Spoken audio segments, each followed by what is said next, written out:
on the cash flow front, the government can provide the support through schemes such as the Jobs Support Scheme. However, the Job Support Scheme will fail if firms take a short-term view, pocket the payouts in 1 month, and retrench the workers the next month. I urge businesses to take a longer-term view, retain and upskill your workers to accelerate your transformation for the future economy. In the same vein, the National Wages Council, with the support of the tripartite partners, has called for firms to reduce non-wage costs and tap government support before resorting to retrenchments. As Secretary General Heng Swee Keat and his union leaders emphasized repeatedly, firms should cut costs to save jobs and not cut jobs to save costs. Otherwise, firms would have to start from scratch in rehiring and retraining, and some may not be able to seize opportunities once the economy recovers. Ms. Jessica Tan and Ms. Sylvia Lim asked, how can we ensure employers receiving JSS payouts continue to retain workers?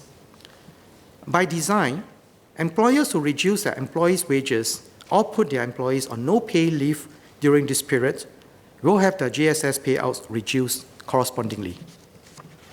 Conversely, employers who had already done so before the announcement can still bring their workers back onto the payroll.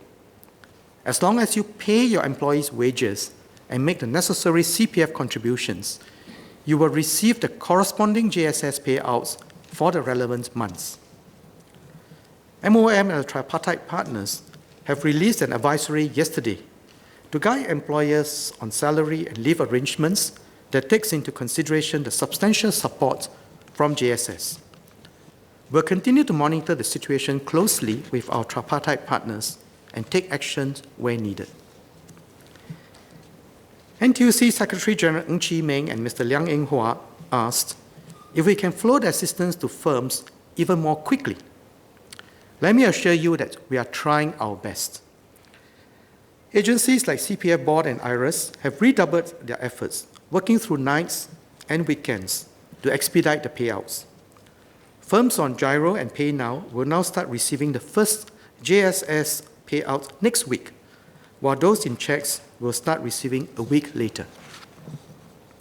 Mr. Speaker, sir, may I draw members' attention to these sheets which describe when businesses and households will receive payouts, please.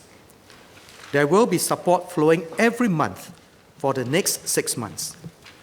The Public Service is also working towards making faster payments to businesses supplying goods and services to the government.